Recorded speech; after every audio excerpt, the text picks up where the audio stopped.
So hello friends, welcome back. Last लेक्चरमध्ये आपण बघितलं होतं इमेजचे कोऑर्डिनेट फाइंड आउट केले होते. जर ऑब्जेक्ट तुम्हाला दिला असेल आणि जर मिररच्या समोर ऑब्जेक्ट नसेल तरी सुद्धा आपण त्या ऑब्जेक्टची इमेज तयार करू शकतो. बरोबर. फक्त काय होईल की फील्ड ऑफ व्ह्यू चेंज होईल. बरोबर. फील्ड ऑफ व्ह्यू आपण नंतरच्या लेक्चरमध्ये बघणार होतो डिटेलमध्ये.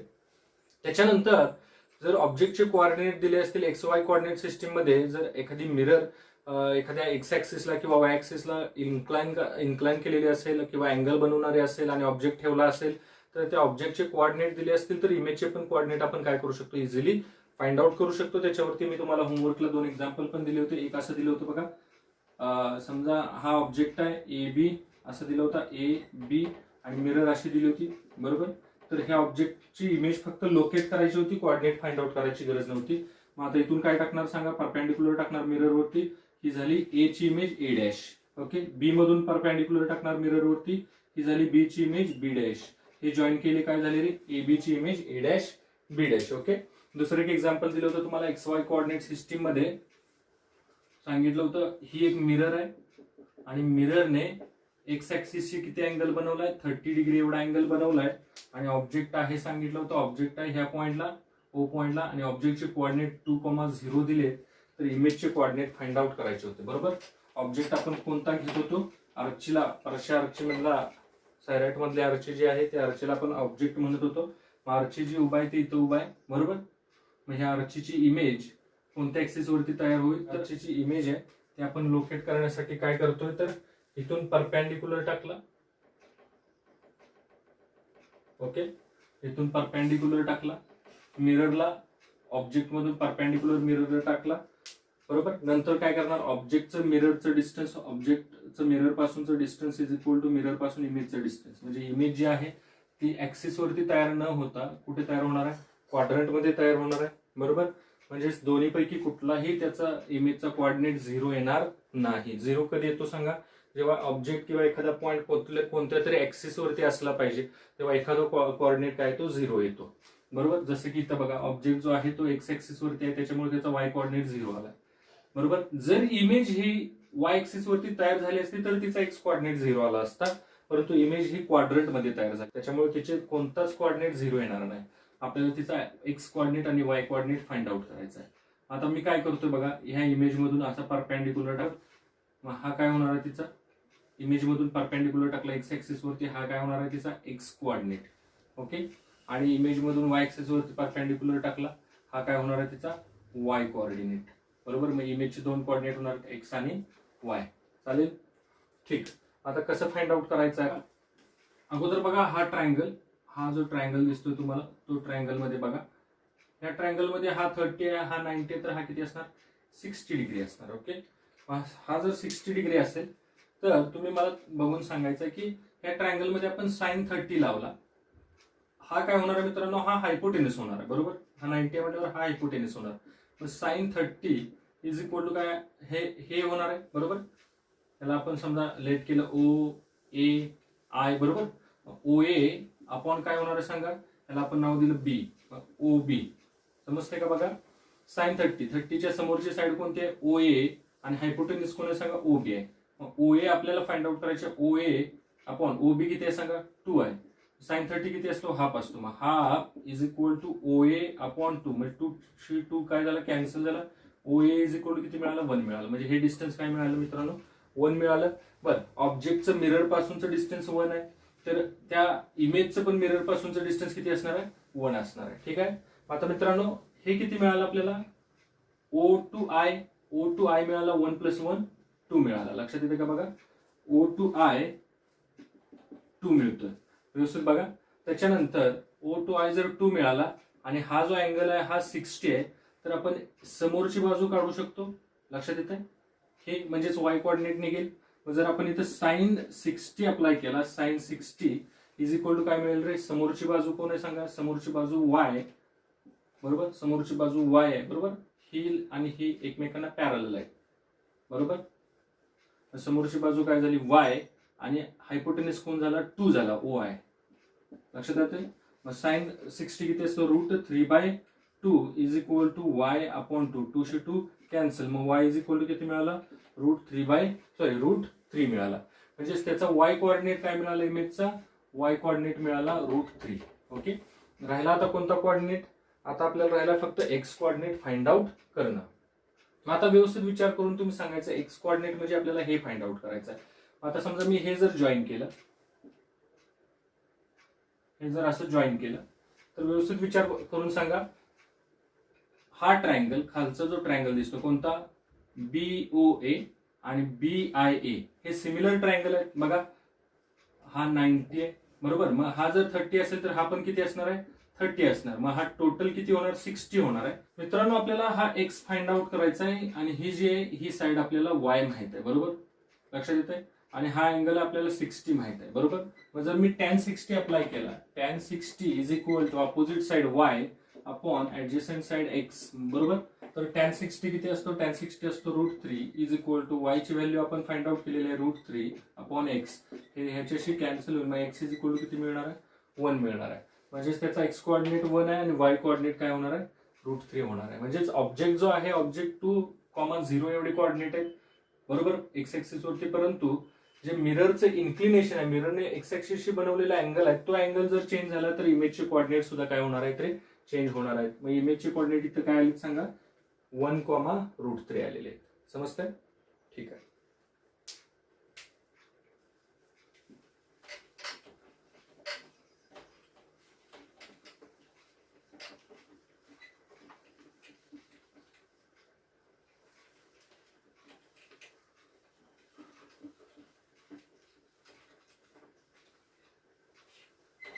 आता नेक्स्ट कन्सेप्ट बघायचे मित्रांनो, reflection of light in vector form. Reflection in vector form. Vector form जेईला प्रश्न विचारला होता एकदा. हा अँगल ऑफ इन्सिडन्स फाइंड करण्यासाठी प्रश्न येतो. अँगल ऑफ इन्सिडन्स फाइंड करणे. ओके, इम्पॉर्टंट पॉइंट आहे बघा. वेक्टर फॉर्म मध्ये रिफ्लेक्शन कसं रिप्रेझेंट करतोय बघा. तर समजा हा रिफ्लेक्टिंग सरफेस आहे, चालेल, हा काय रे, रिफ्लेक्टिंग सरफेस आहे. ह्या रिफ्लेक्टिंग सरफेस कडे हा रे ऑफ लाईट इन्सिडेंट होतोय, यायला लागलाय, ह्या डायरेक्शन मध्ये यायला लागलाय. लेट करूया ए बार, रिप्रेझेंट करतोय मी व्हेक्टरने ह्या रे ऑफ लाईटला बरोबर. आणि व्हेक्टर रिप्रेझेंट आपण कसं करतो सांगा, A bar is equal to त्याचे एक्स वाय आणि झेड कंपोनेंट पाडतो बरोबर. AX I cap plus AY Z cap plus AZ K cap बरोबर. म्हणजे हा जो वेक्टर आहे ए बार बरोबर, त्याचे 3 कंपोनेंट आहेत, AX AY आणि AZ. Okay, along X axis, Y axis आणि Z axis. I cap, J cap आणि के कॅप हे काय तर मित्रांनो युनिट वेक्टर आहेत बरोबर. युनिट वेक्टर आहेत along X axis, along Y axis, along Z axis. म्हणजे हा ए बारला मी रिप्रेझेंट कसा केला सांगा, AX I cap plus AY J cap plus AZ K cap. समजतंय, हा नॉर्मल झाला, ठीक आहे. आणि हा जो रिफ्लेक्टेड रे जो आहे, ह्या रिफ्लेक्टेड रेला समजा मी लेट करतो बी बार. मग B bar is equal to काय सांगा, B bar is equal to येणार BX I cap plus BY J cap plus BZ K cap बरोबर. BX I cap plus BY J cap plus BZ K cap. Okay, इथे सुद्धा I cap, J cap आणि K cap हे काय आहेत रे, unit vector आहेत along x Y आणि Z axis. Okay, ठीक आहे. मग ह्या बघा, हा इन्सिडेंट रे जो आहे तो एका व्हेक्टरने रिप्रेझेंट केला, त्या व्हेक्टरला नाव दिलं मी ए बार. हा रिफ्लेक्टेड रे जो आहे तो सुद्धा एका व्हेक्टरने मी रिप्रेझेंट केला, त्या व्हेक्टरला नाव दिलं काय सांगा, बी बार. ठीक आहे. मग आता सिंपल क्वेश्चन आहे मित्रांनो, हा जर अँगल ऑफ इन्सिडन्स असेल तर हा पण काय असतो रे, अँगल ऑफ इन्सिडन्स असतो. ओके बरोबर, कारण angle of incidence is equal to angle of reflection आहे बरोबर. हे दोन्ही अँगल कसे असतात, सेम असतात. तर ह्या दोन्ही व्हेक्टरचा मी काय करतोय बघा, डॉट प्रॉडक्ट घेतो. A bar dot B bar is equal to काय रे, 2 प्रॉडक्ट आहेत आपल्याला माहित आहेत, एक आहे डॉट प्रॉडक्ट आणि एक आहे क्रॉस प्रॉडक्ट बरोबर. मग आता ह्यांचा जर डॉट प्रॉडक्ट घेतला तर काय तो सांगा, AB cos थिटा बरोबर. वेक्टर तुम्हाला सुरू असेल, 2 वेक्टरचा डॉट प्रॉडक्ट म्हणजे काय सांगा, the dot product of 2 vectors, किंवा त्यालाच आपण स्केलर प्रॉडक्ट म्हणतो बरोबर. The scalar product of 2 vectors is defined as the product of magnitude of 2 vectors and cosine of angle between them बरोबर. म्हणजेच हे जे प्रॉडक्ट आहेत, हे प्रॉडक्ट कसे, समजा व्हेक्टरला जर आपण व्हेक्टरने मल्टिप्लाय केलं, जर ह्यांचा प्रॉडक्ट स्केलर येत असेल तर त्याला स्केलर प्रॉडक्ट म्हणतो. व्हेक्टरला जर व्हेक्टरने मल्टिप्लाय केलं तर येणारं उत्तर सुद्धा व्हेक्टर असेल आणि त्याला डायरेक्शन असेल तर त्याला आपण कसला प्रॉडक्ट म्हणतो, क्रॉस प्रॉडक्ट म्हणतो किंवा त्यालाच व्हेक्टर प्रॉडक्ट असं म्हणतो आणि याला स्केलर प्रॉडक्ट असं म्हणतो. ओके, आता मी ह्या दोन इन्सिडेंट रेला रिप्रेझेंट केला मी ए बारने आणि रिफ्लेक्टेड रेला रिप्रेझेंट केला बी बारने. या दोघांचा मी कसला घेतला रे, डॉट प्रॉडक्ट घेतलेला आहे. मग आता मला तुम्ही सांगायचं आहे मग cos theta is equal to काय येणार आहे सांगा, A bar dot B bar upon A B. Okay, cos theta is equal to काय ना सांगा, A bar dot B bar upon A बी. तर मला सांगायचं मित्रांनो, हा जो थिटा आहे तो थिटा समजा मी ही डायरेक्शन ऑफ इन्सिडेंट, हाच वेक्टर जो आहे ए बार हा उचलून मी इथं ठेवतोय बघा व्यवस्थित, तोच वेक्टर मी इथं ठेवला असा बरोबर. हाच वेक्टर काय सांगा, A bar is equal to X I cap plus A Y J cap plus A Z K cap बरोबर. म्हणजे हाच वेक्टर फक्त इथं उचलून ठेवला आहे मी बरोबर. वेक्टर आपण काय करू शकतो, त्याची डायरेक्शन आणि मॅग्निट्यूड न चेंज करता प्लेन मध्ये कुठेही मूव्ह करू शकतो. ओके ठीक आहे. मग हा जो थिटा आहे तो theta angle between two vectors आहे. इथं दोन वेक्टर आहेत सांगा, ए बार आहे बी बार आहे, समजतंय.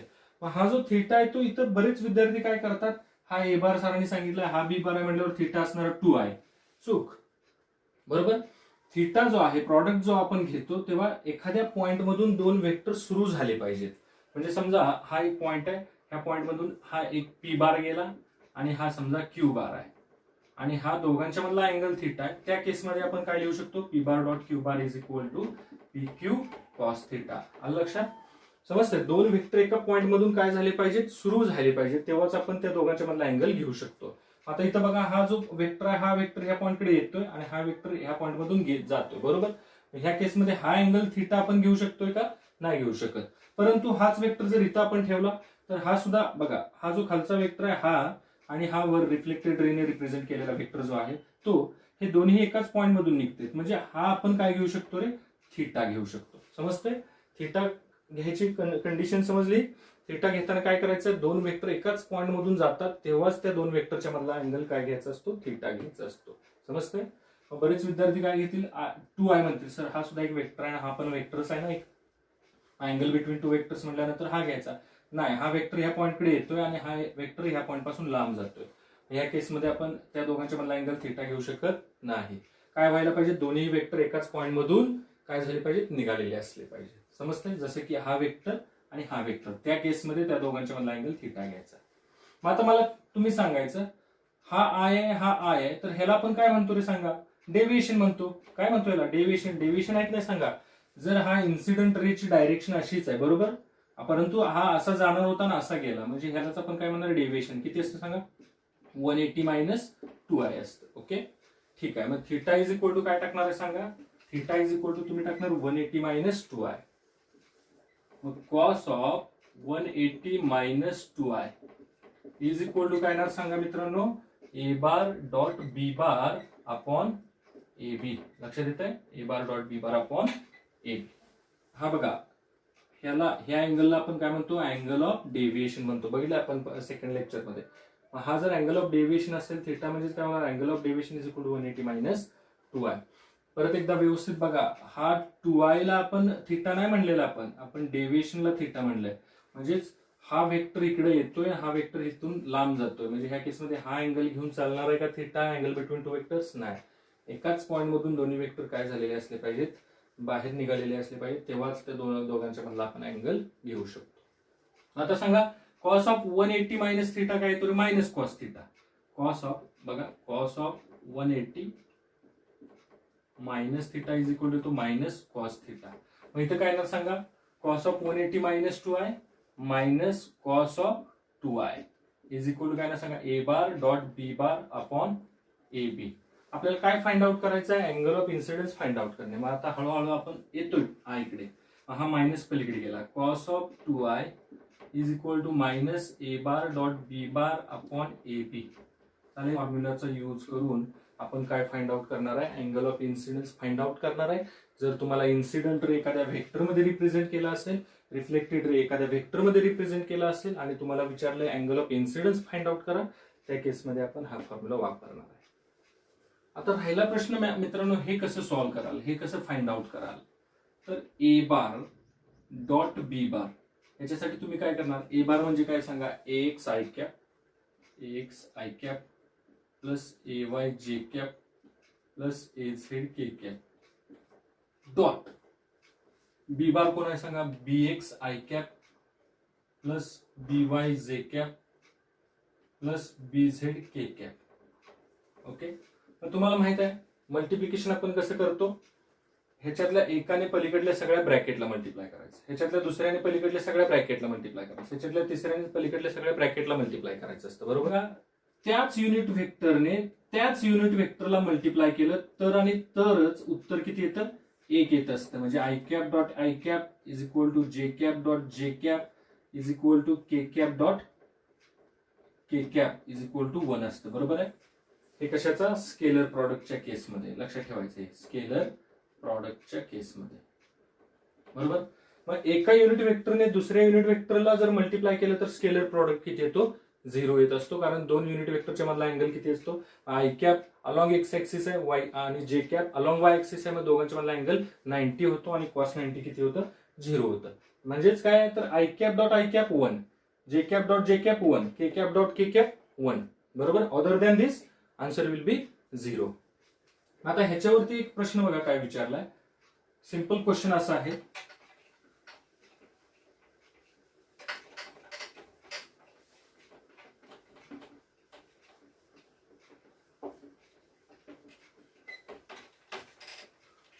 सिंपल क्वेश्चन असं विचारलाय, incident ray represented by vector half into bracket I cap plus √3 J cap and reflected ray represented by vector half into bracket I cap minus √3 J cap, find angle of incidence. बघा, angle of incidence find out करायचं आहे तुम्हाला, समजतंय. आता मित्रांनो काय करायचं, तर दोन वेक्टर आहेत बघा, इन्सिडेंट रे रिप्रेझेंट कुणी केलाय, half into bracket I cap plus √3 J cap, ह्याला आपण काय करतो सांगा, ए बार म्हणतो, बरोबर. ए बार इज इक्वल टू काय सांगा, हाफने आतमध्ये मल्टिप्लाय केल्यावर हाफ आय कॅप प्लस √3/2 जे कॅप. ओके, हाफने आतमध्ये मल्टिप्लाय केला.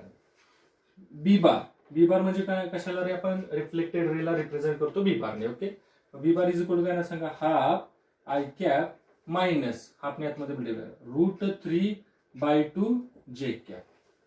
समजतंय सगळ्यांना, ठीक. मग आपल्याला ह्या फॉर्म्युल्यापर्यंत पोहोचायचं, आपल्याला angle of incidence find out करायचा आहे, चालेल.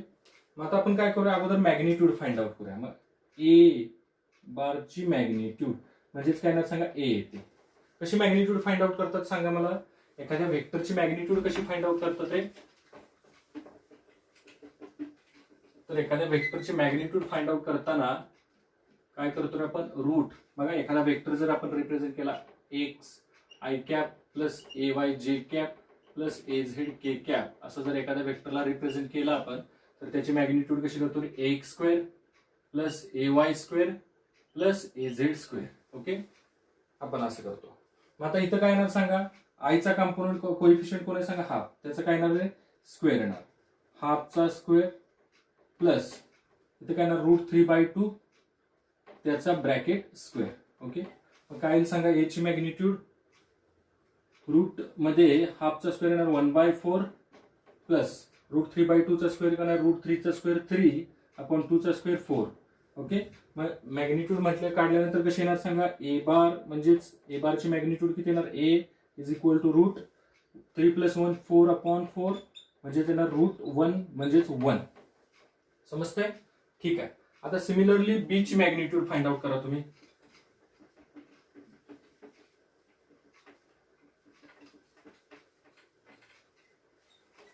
सिमिलरली बी ची मॅग्निट्यूड फाइंड आउट करतो बघा मी, is equal to B is equal to कसं येणार सांगा, हाफ, बी ला आपण काय लिहिलंय, हाफचा स्क्वेअर मायनस प्लस येणार प्लस जेचा कोइफिशियंट कोण आहे मायनस √3/2 मायनस √3/2 चा ब्रॅकेट स्क्वेअर येणार. ओके, ठीक. मग कसं येणार सांगा, रूट मध्ये हाफचा स्क्वेअर 1/4 प्लस मायनसचा जरी स्क्वेअर केला तरी प्लसच येतो, म्हणजे √3चा स्क्वेअर 3/2चा स्क्वेअर 4. मग किती येणार सांगा? 3 + 1 4/4 1, म्हणजेच उत्तर काय येणार 1. मग बी ची व्हॅल्यू मिळाली 1, ए ची व्हॅल्यू मिळाली आपल्याला 1. समजतंय? आपल्याला फॉर्म्युला कोणता यूज करायचा भविष्यात? फॉर्म्युला आपल्याला यूज करायचा हा बघा, cos of 2i is equal to -a bar dot b bar upon ab.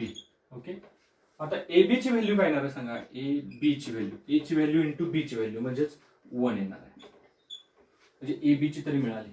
आता राहिला काय सांगा? a bar dot b bar ची value. a bar dot b bar ची व्हॅल्यू कशी फाइंड आउट करणार? a बार ची व्हॅल्यू किती सांगा? Half i cap plus √3/2 j cap. दुसऱ्या ब्रॅकेट मध्ये काय येणार सांगा? Half i cap minus √3/2 j cap. Okay, आता तुम्हाला अगोदरच माहिती आहे स्केलर प्रॉडक्ट काय येतो सांगा? i cap dot i cap 1 येतो, j cap dot j cap 1 येतो, k cap dot k cap 1 येतो. म्हणजे i कॅपचे कोइफिशियंटच फक्त मल्टिप्लाय करायचे आहेत. तर i कॅपच्या कोइफिशियंटने j कॅपच्या कोइफिशियंटला मल्टिप्लाय केला तर उत्तर किती येणार आहे? स्केलर प्रॉडक्टच्या केसमध्ये 0 येणार आहे. म्हणजेच येणार आहे half into i cap dot i cap. लक्षात येते? प्लस, आता प्लस लिहिला आपण, j कॅप डॉट j कॅपचे कोइफिशियंट कसा येणार आहे? हा मायनस येणार आहे. मायनस √3/2 इंटू √3/2 इंटू कसं येणार? j cap dot j cap. Okay, half into half किती येणार? 1/4. i cap dot i cap किती येतो? 1 येतो. मायनस √3/2 किती येणार? इंटू मल्टिप्लिकेशन 3/4 आणि j cap dot j cap किती येतो? 1 येतो.